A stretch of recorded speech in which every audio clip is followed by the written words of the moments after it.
da mãe. Aqui temos o pai dele, não é? O pai, Li Hoi Chun, foi um dos líderes da ópera cantonesa, um ator de cinema chinês, desculpem, e claro que foi, obviamente que ele já nasceu, reparem, o Bruce já nasceu num ambiente propício para isso. O pai dele também fazia artes marciais, portanto meteu-o desde pequenino, ele começou logo a aprender Tai Chi, etc. E meteu-o logo no cinema. Portanto, ele acabou por fazer essas coisas todas. E embora ele tivesse riqueza da parte dele, precisamente pela parte da mãe, ele trabalhou sempre. E trabalhava duro, porque nestes filmes que ele fez em criança, e como vocês viram, como eu já disse, ele começou com meses no cinema e foi até aos 18 anos, ali em Hong Kong. E não era durante o dia que eles filmavam. Hong Kong, já nos anos 40 e 50, era uma cidade muito barulhenta. Então eles aproveitavam para filmar durante a noite. Então estão a ver, aquela criança que ia para a escola de dia e de noite ia filmar. Porque ele a vida dele nunca foi muito fácil, não é? E a meio ainda andava lá a batatada com o pessoal. Portanto, a vida dele foi assim um bocado... foi sempre, não é? Ele foi sempre cheia de coisas. Mas era assim. Pronto, então, quando ele nasceu, os pais dele decidiram voltar a Hong Kong, não é? E foi num período em que Hong Kong esteve invadida pelos japoneses. Okay? Não foi um período fácil nessa altura. Pronto, como vocês veem, a carreira de ator começou muito cedo, não é? Ele tinha mais ou menos este aspecto quando começou já no cinema. Ainda nem sequer falava e já andava no mundo dos filmes, não é? Este foi um dos filmes mais conhecidos e que o marcou bastante na altura. Ele tinha 10 anos e fez o The Kid. Para a família dele, se vocês virem, os irmãos dele, eu lembro-me acho que foi a Phoebe, que disse um dia, perguntaram qual era o filme preferido do Bruce Lee, e ela disse The Kid, não é? Porque para os irmãos, a história do artista marcial não é assim tão importante, não é? E estes filmes que ele fez em criança marcou provavelmente mais os irmãos até do que aqueles que ele fez depois mais em adulto. Pronto, estão a ver, ele quando chegou aos 18 anos, ele já era bastante conhecido em Hong Kong. E é engraçado que quando voltou para Hong Kong, por volta de 1971, e ele também toda a gente o conhecia, apesar de ter estado daquele tempo todo, cerca de 12 anos nos Estados Unidos, as pessoas conheciam-no, ok? E vocês vão já ver porquê. Então, a infância dele, pronto, ele andou na Tacson School, que ficava na Nathan Road. A Nathan Road é tipo a Rua Santa Catarina, aqui lá de Hong Kong, aquela rua principal, em Kowloon, que era também o sítio onde ele depois chegou a morar. E então, ele entrou nessa escola, depois foi para outra escola, e nesta altura andava sempre a ser repreendido pelo seu mau comportamento, ok? Esta fotografia dele, ele está assim com uma cara meio de anjinho, não é? Mas aquilo foi desde pequeno que ele teve sempre um comportamento. Eu acho que isso provavelmente já nasceu com ele.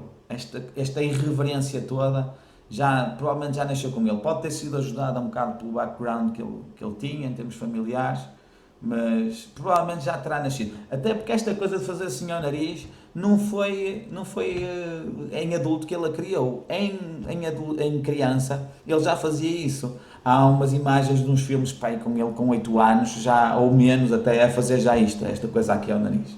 Que foi uma das imagens de marca que ele criou ou que lhe saiu, não sei. E eu acho que isso já tem a ver também com essa maneira dele ser. Estou a ver ele aqui a praticar artes marciais com o pai. E aqui ele tinha para aí 16 anos. E estão a ver como ele aqui era, ele não era gordo, mas era bem mais gordinho. Olhem aqui para as coxas dele, do que depois nos anos 70, não é? Quando ele fez os últimos filmes, não é? Que o tornaram famoso, ele estava super magro. Em 1972 ele estava super magro, não é? Devido aos treinos, na minha opinião, excessivos, e que acabaram depois por por provavelmente ajudar a que ele morresse assim tão cedo. Isto sou eu a dizer. Mas vocês reparem nas fotos até 1965 e reparem nas fotos depois de 1965. A altura em que ele começou a decidir treinar de manhã à noite. Ele estava sempre a treinar e isso, obviamente, que trouxe-lhe coisas boas e trouxe-lhe coisas menos boas. Uma delas foi aquela lesão que ele arranjou ali, que vamos falar daqui a bocado. Bem, enfim, temos aqui uma imagem do Bruce com o Ip Man. O Ip Man, para fora, foi o mestre de Bruce Lee. Diz que ele aprendeu dos 13 aos 18. Na verdade, ele não terá aprendido com o Ip Man, mas com um aluno do Ip Man, o Wong Chun Leung. E segundo o Wong Chun Leung, não foi dos 13 aos 18. Ele aprendeu para aí 2 anos ou 3 Wing Chun. Provavelmente por volta dos 16, 15, 16 anos. E foi introduzido pelo William Chung. O William Chung ainda é vivo. Ele deve ter agora cerca de 80, 81 anos. E portanto, provavelmente foi o William Chung que o trouxe para a escola do Ip Man em 54. Mas não é muito certo, porque às vezes houve versões diferentes. Pronto, temos aqui uma foto dos dois. Cá está o Bruce. Na altura ele devia ter, não sei, ali pela imagem, ele provavelmente tinha pai 15 anos ou por aí. E o outro também, porque lá está, o Bruce Lee agora ia fazer 80 e o outro também tem mais ou menos 80. Portanto, eram dois jovens. O William Chung é um mestre muito conhecido do Wing Chun, um bocado controverso, porque ele acrescentou algumas coisas ao sistema, então há pessoas que não lhe acham muita piada por causa disso, mas pronto, independentemente disso, é um mestre bastante conhecido e respeitado também dentro do Wing Chun. Pronto, e ele dizia que o Bruce Lee aprendia muito rápido. Aliás, toda a gente que conviveu com o Bruce Lee dizia que ele aprendia tudo num instante. Há vários mestres nos Estados Unidos, depois quando ele foi para lá, com os quais ele combinava ensinar-lhes algumas coisas, com alguns até combinou ensinar dança, ou aquilo que ele sabia das artes marciais, enquanto eles lhe ensinavam o que eles sabiam da arte deles. E o que acontece é que muitas vezes o Bruce Lee absorvia o que eles tinham para lhe ensinar e acabava por não ensinar quase nada daquilo que ele tinha para ensinar a eles. Eu lembro de um mestre estar a dizer, ele ficou de me ensinar uns passos de dança e eu ensinava-lhe a minha arte. Acontece que ele apanhou tudo que eu tinha para lhe ensinar, ou o principal, e eu não aprendi quase nada do que ele ficou de me ensinar. Mas pronto, ele era assim. Aliás, o Wong Chun Leung também conta que na altura em que o Wong Chun Leung dava aulas em casa, o Wong Chun Leung era um dos alunos do Ip Man, o Bruce Lee teve muitas aulas com ele. E então ele conta que por várias vezes o Bruce Lee punha-se à porta de casa dele e dizia aos alunos que vinham ter aula que ele não ia dar aula para eles irem embora, para ele ter aulas só ele e o mestre. E depois houve uma altura que o mestre começou a perceber que era tudo ali artimanha do Bruce Lee para ele, só ele é que queria ter aulas com o mestre, queria ter aulas no fundo particulares, não é? Portanto, isto já mostra um bocado aquele espírito claro que depois estas coisas fazem com que as pessoas não gostem dele, não é? E de facto havia muita gente que não gostava dele, não é? Mas pronto, era o Bruce Lee, era assim. E cá está o Bruce Lee aqui no meio, não é? Isto é nos bastidores do Enter the Dragon. Estávamos por volta de 1972. E este é o Wong Chun Leung, o tal mestre do Bruce Lee, quem na verdade ensinou o Wing Chun ao Bruce Lee. As pessoas gostam sempre de dizer que foi o Ip Man, mas na verdade foi o Wong Chun Leung, que por acaso é a pessoa que nós seguimos aqui na Wing Chun Porto, é a linhagem do Wong Chun Leung. Portanto, nós estamos a seguir a linhagem do mestre do Bruce Lee. E este aqui, que está aqui do lado esquerdo, já agora, é o An Kam Leung. O An Kam Leung foi o primeiro aluno oficial do Wong Chun Leung. E em 1962 ele começou a dar aulas, depois fora da escola do Ip Man, e criou a sua própria escola, e este foi o primeiro aluno. E ainda está lá, nós estivemos na escola dele, não sei se Francisco já chegaste, eu estive lá com o Francisco na escola dele, só que não chegámos a entrar porque estávamos nas férias da Páscoa e eles tinham fechado a escola.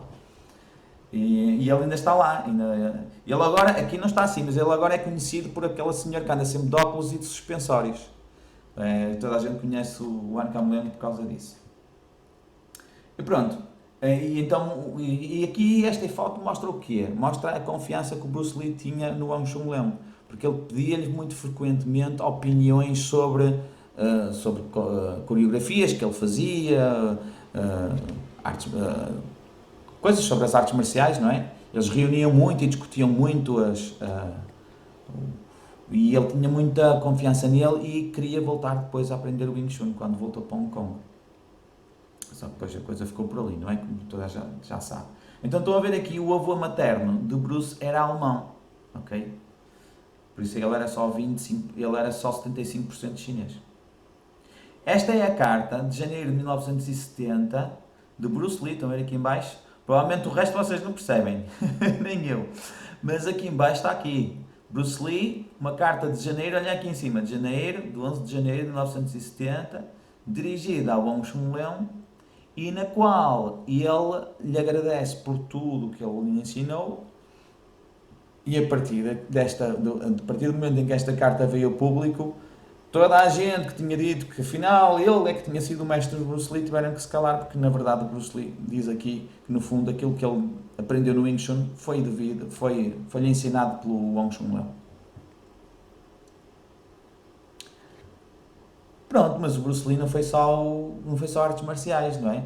Ele dedicou-se ao cha-cha-cha, gostava muito da dança e ensinou cha-cha-cha tanto nos Estados Unidos como em Hong Kong. Okay? Primeiro em Hong Kong, não é?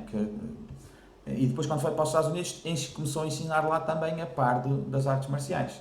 E como vocês veem, em 1958 ele chegou a ganhar o campeonato de cha-cha-cha em Hong Kong. E vê-se aqui esta foto, que é da altura, porque ele ainda está muito novinho aqui. Aliás, é muito comum encontrarmos pessoas nas artes marciais e na dança. Aparentemente podem parecer coisas muito diferentes, mas não são. O footwork existe na mesma, é um trabalho corporal, mexe muito com pés e com mãos, e, portanto não é assim tão diferente, aliás até é muito parecido. Quem gosta do movimento corporal gosta muitas vezes da